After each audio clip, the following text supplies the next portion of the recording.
আসসালামু আলাইকুম। ভাইজান, আমি কি আপনার সঙ্গে একটু কথা বলতে পারি?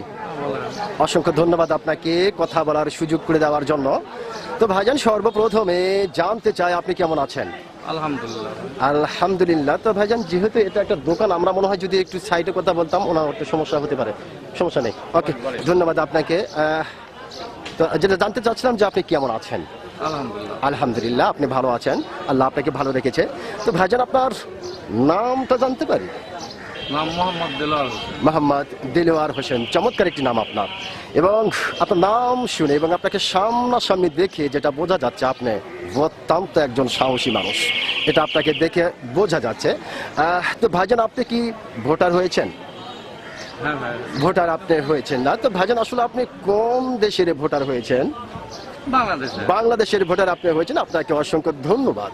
তো ভাইজান, যেহেতু আপনি বাংলাদেশের অত্যন্ত একজন সাহসী মানুষ এবং বাংলাদেশের ভোটার, বাংলাদেশের নাগরিক, সেই ক্ষেত্রে একটি বিষয় আপনার কাছ থেকে জানতে চাই। বলেন। এইবার বাংলাদেশের সরকার কে হতে পারে? এখন হতে পারে কি এটা তো বলা না, তবে বেশিরভাগ বিএনপি হওয়ার চান্স, সম্ভাবনা সম্ভব। আছে। সুন্দর, অত্যন্ত চমৎকার করে এবং সাহসিকতার সহিত আপনি কথাটি বলেছেন প্রথম চান্সেই, এবং সুন্দর করে বলেছেন। যার কারণে আরেকটি বিষয় আপনার কাছ থেকে জানতে চাচ্ছি, সেটা হলো যে যেহেতু আপনি বললেন প্রথম চান্সে যে বিএনপি আসতে পারে, তো আসলে এটা আপনি কি দেখি বা কোন আইডিয়াতে এটা আসলে আপনার মনে হলো? আইডিয়া মানে যে মনে করেন বাংলাদেশের সবথেকে বড় দল দুটাই, হ্যাঁ। আওয়ামী লীগ আর বিএনপি। বিএনপি, হ্যাঁ। এই দুটাই দল, যেহেতু এটা এখন ধরাশোনার বাহিরে, হ্যাঁ, সেই ক্ষেত্রে আমার একটা ধারণা বিএনপি ক্ষমতা আসতে পারে। অসংখ্য ধন্যবাদ আপনাকে।